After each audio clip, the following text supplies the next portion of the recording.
नव्या महाराष्ट्राची नवी बातमी महाराष्ट्र मेट्रो न्यूज। महाराष्ट्र शासनाकडून राबवण्यात येणाऱ्या विधवा महिलांसाठी संजय गांधी निराधार योजना, इंदिरा गांधी निराधार योजना, वृद्धापकाळ वयोवृद्धांसाठी श्रावणबाळ योजना, विकलांग, अपंग, मूकबधिर, आंधळे आणि परित्यक्त्या महिलांना गेल्या 7 ते 8 महिन्यांपासून योजनेचा लाभ मिळत नसल्यामुळे शिवसेनेचे उपजिल्हाप्रमुख शाणाभाऊ सोनवणे यांच्या नेतृत्वात वरपाडा चौफुलीपासून मोर्चा काढण्यात आला। मोर्चात विधवा महिला, वयोवृद्ध आणि विकलांग यांच्यासह शिवसैनिक घोषणा देत मोठ्या संख्येने मोर्चाला वरपाडा चौफुलीपासून बसस्थानक भगवा चौककडून तहसील कार्यालय शिंदखेडा येथे पोहोचला। त्यावेळी शाणाभाऊ सोनवणे यांनी सांगितले की विधवा महिला, वयोवृद्ध, परित्यक्त्या, विकलांग यांनी अनेक वेळा हयातीचा दाखला दिला तरी शिंदखेडा तहसील कार्यालयात लाभार्थ्यांना लाभ दिला जात नाही। लाभार्थी खूप हैराण झालेत। त्यांना असं वाटत आहे की नको हा शासनाचा लाभ एवढा त्रास या कार्यालयामार्फत दिला जातोय।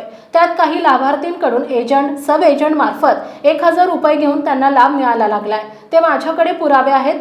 तर काही लाभार्थींकडे पैसे नाहीत, त्यांना जीवन जगण्यासाठी पैसा नाही, ते कुठून देतील म्हणून त्यांना वारंवार तहसील कार्यालयाच्या फेऱ्या मारून देखील लाभ मिळत नसल्याने त्यांचे अश्रू अनावर झालेत। त्यांना दुःखाचा सामना देखील करावा लागत आहे। एवढा भ्रष्टाचार या तहसील कार्यालयात चालू आहे। आता तर असं वाटत आहे की या कार्यालयाचे हेडच भ्रष्ट दिसत आहेत। त्यांच्या या कार्यालयात कर्मचाऱ्यांवर वचक दिसत नाही आणि जे कर्मचारी आणि अधिकारी पैसे घेऊन काम करतात त्यांची चौकशी करून एजंट आणि सब एजंट मार्फत लाच घेणाऱ्या कर्मचारी आणि अधिकाऱ्यांवरती योग्य ती कार्यवाही करून लाभार्थी धारकांना तात्काळ त्यांचा पगार चालू करून लाभ द्यावा। तसेच शासनाकडून घोषणा केली होती की लाडकी बहीण योजनेचे लाभ सरसकट दिला जाईल, परंतु काही आमच्या लाडक्या बहिणींना लाभ मिळणं बंद झालंय। त्यांना देखील लाडक्या बहीण योजनेचा लाभ मिळावा शाणाभाऊ सोनवणे यांनी सांगितले। तसेच रेशन कार्डमध्ये नवीन नाव टाकणे, नाव कमी करणे किंवा एका रेशन कार्डमधून नाव कमी करून दुसरे नवीन रेशन कार्ड तयार करण्यासाठी ज्या ऑफलाईन आणि ऑनलाईनच्या जाचकटी आहेत त्यामुळे सर्वसामान्य शेतकरी आणि गोरगरिबांना वारंवार तहसील कार्यालयाच्या फेऱ्या माराव्या लागतात। म्हणून एकाच वेळी ऑफलाईन आणि ऑनलाईन नाव कमी करणं किंवा दाखल करण्याचं काम करून हमीपत्र भरून सुटसुटीत पद्धतीनं रेशन कार्ड दिलं पाहिजे। त्याचबरोबर आधार कार्ड सेंटर आपल्या तालुक्यात फक्त शिंदखेडा आणि दोंडाईचा येथेच असल्यामुळे नागरिकांना मोठ्या प्रमाणात असुविधा निर्माण होतीये। एकच अपडेट करतात आणि प्रत्येक वेळी 100 रुपये फी घेतली जाते। तर एकाच व्यक्तीला मोबाईल नंबर, नावाची दुरुस्ती, पत्ता दुरुस्ती करणं यांसारख्या दुरुस्तीसाठी 4 ते 5 वेळा आधार कार्ड सेंटरवरती जावे लागते।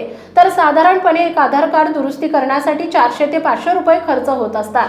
त्यात आधार कार्ड सेंटर कमी असल्यामुळे ग्रामीण भागातील विद्यार्थ्यांना, नागरिकांना, ग्रामीण भागातील सर्वसाधारण नागरिकांचे, विद्यार्थी आणि महिलांचे खूप हाल होत आहेत। तालुक्यात गटनिहाय किंवा ग्रामपंचायत कार्यालयात ऑपरेटर यांना आधार कार्ड दुरुस्ती किंवा मोबाईल नंबर टाकण्याची सुविधा उपलब्ध करून द्यावी। तसेच आधार कार्ड सेंटरवरती एक सर्वसाधारण फी घेण्यासाठी बोर्ड लावला पाहिजे। त्याचबरोबर आधार कार्ड सेंटरवरती जास्तीचे पैसे घेत असतील तर त्यांचा परवाना रद्द करावा आणि एकाच वेळी मोबाईल फोन नंबर, नावात दुरुस्ती किंवा पत्ता दुरुस्ती करून देण्याची प्रणाली केली गेली पाहिजे। आणि तालुक्यात आधार कार्ड सेंटर ग्रामपंचायत कार्यालयात किंवा जास्तीचे द्यावेत। जन्म झालेल्या बाळांचे नावे 11 महिन्यांच्या आत नाव नोंदणी केली नाही तर त्यांना 100 रुपयांचा स्टॅम्प पेपर तयार करून द्यावा लागतो। त्यानंतर देखील त्यांच्या पालकांना अनेक वेळा जन्मदाखला घेण्यासाठी वारंवार चक्रा माराव्या लागतात। 11 महिन्यांपेक्षा जास्तीची मुदत बाळाचं नाव नोंदणीची घ्यावी आणि सुटसुटीत पद्धतीने नगरपालिका, नगर परिषद, महानगरपालिका आणि ग्रामपंचायत कार्यालयात जन्म नोंद करून जन्मदाखले दिले पाहिजे। जोपर्यंत सर्वांच्या खात्यावर योजनेचे पैसे जमा होत नाही तोपर्यंत मी स्वस्थ बसणार नाही। त्यानंतर तहसीलदार अनिल गवांदे यांना निवेदन दिले आणि त्यांनी आश्वासन दिले की सर्वांना योजनेचा लाभ मिळेल तरी आपण सहकार्य करावे आणि जर तुमच्याकडून कोणी लाच मागत असेल तर मला कळवा, मी त्यांच्यावर कार्यवाही करणार। त्यावेळी एक महिला उभी राहून कर्मचाऱ्यांचं नाव न घेता सांगितले की 500 रुपये द्या, मी तुमची पगार चालू करून देतो असं सांगितलं। तेव्हा शाणाभाऊ सोनवणे यांनी सांगितले की आम्ही आज या महिलांच्या व्यथा तुमच्यापर्यंत मांडण्यासाठी आलो आहोत। जर एका महिन्यात यांना लाभ मिळाला नाही तर उबाटा गटाच्या वतीनं तीव्र आंदोलन केलं जाईल आणि निवेदन दिलं।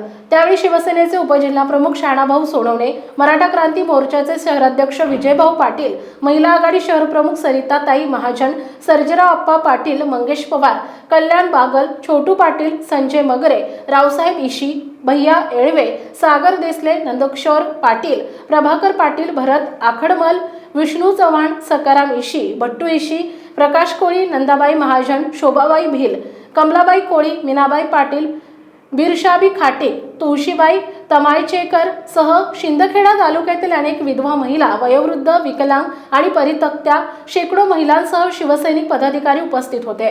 मला कोणीच नशी मी घरादारी बाईशी मला लेकरू नाही बाय नाही कोणी नाही दादा. कितना दिवस पासून पगार नाही? 8 किलो पगार काहीच पगार नाही ना ते 8-9 महिन्यापासून पगार नाही, खावाले बी नाही. काय मारी चिंता नको करू, मी तुला धान्य बी वाटलाय तुझी या नाही देवा, ते पण याचा पाहिजे सोडाव नाही. पण आता जर तुला खरंच काही नाही होणार तर मी मदत करसो. हा म्हणजे आपण उद्धव बाळासाहेब ठाकरे शिवसेना गट्टीने आम्ही तुला मदत करतो.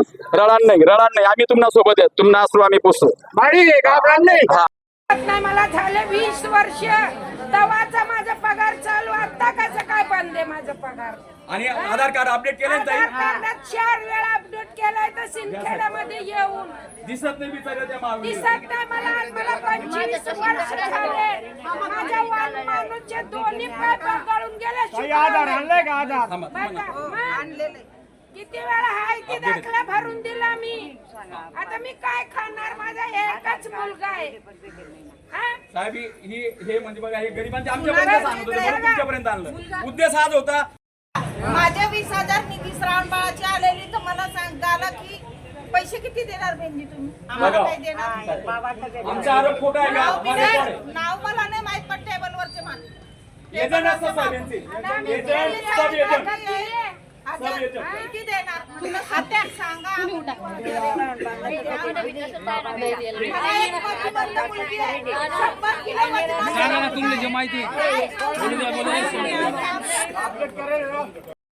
तहसील कार्यालयावरती विधवा, वृद्ध, महिला, पुरुष यांचा जो पगार आहे, इंदिरा गांधी, संजय गांधी, हा पगार गेल्या 1 वर्षापासून त्यांच्या खात्यावर पडत नाही, होत नाही. त्यासाठी आम्ही मोर्चा घेऊन या ठिकाणी आलेलो आहे. या आया बहिणींकडनं, या विधवा आया बहिणींकडनं, वृद्ध महिलांकडनं या ठिकाणी 5-5 ते 1-1 हजार रुपयाची मागणी केली जाते. आता एका गावामधून, त्या गावाचं नाव मी घेत नाही, त्या गावामधून एजंट मार्फत, सब एजंट मार्फत 1-1 हजार प्रमाणे 1 लाख रुपये जमा करून त्यांचा पगार टाकलेला आहे. आणि ज्या बिचारा माझ्या आया बहिणींकडे पैसेच नाही द्यायला, ते कुठून देणार?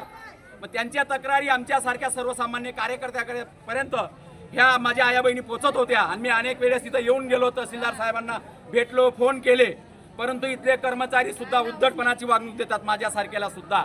तर माझ्या आया बहिणीशी कसे वागत असतील? म्हणून मी गुरुवारी डिक्लेअर केलं की सोमवारी तालुक्यातल्या सगळ्या आया बहिणींनी मोर्चामध्ये सामील व्हायचं आणि आपण या ठिकाणी या सरकारचा, या अधिकाऱ्यांचा, या कर्मचाऱ्यांचा निषेध करायचा. आणि म्हणून आम्ही आलो. आता आमच्या मागण्या अशा आहेत की या महिना अखेरपर्यंत आमच्या जेवढ्या योजना आहेत, संजय गांधी, इंदिरा गांधी, ज्या ज्या काही असतील नसतील त्यांच्या खात्यावरती पगार पडला पाहिजे. आणि त्याच्या आधार कार्ड अपडेट, तुमचं हयातीचा दाखला 3-3दा 4-4दा चक्रा मारून दिलेले आहेत. 3-3दा 4-4दा आधार कार्ड अपडेट करून दिलेलं आहे. पण तरी सुद्धा यांनी पगार टाकलेला नाही. म्हणजे यांना काहीतरी पैसे चिरीमिरी दिल्याशिवाय इथं काम होत नाही. आता आजपासून आमचं लक्ष राहील शिवसेना उद्धव बाळासाहेब ठाकरेचे पदाधिकारी, ठाकरे गटाचे पदाधिकारी, आम्ही या तहसील कार्यालयावरती लक्ष देऊन, आणि माझ्या आया बहिणींना पण आवाहन करतो, कोणाला 1 रुपया द्यायचा नाही. आम्ही इथं आहोत. तुम्ही जेव्हा बोलवणार तेव्हा आम्ही इथं येऊ. तुमचा पगार या महिना अखेरपर्यंत नाही झाला तर याच्या पुढचं आंदोलन उग्र स्वरूपाचं राहील आणि ते शिवसेना उद्धव बाळासाहेब ठाकरे गटाच्या वतीने केलं जाईल, याची चिंता करू नका. संपादक यादवराव सामंत, शिंदखेडा.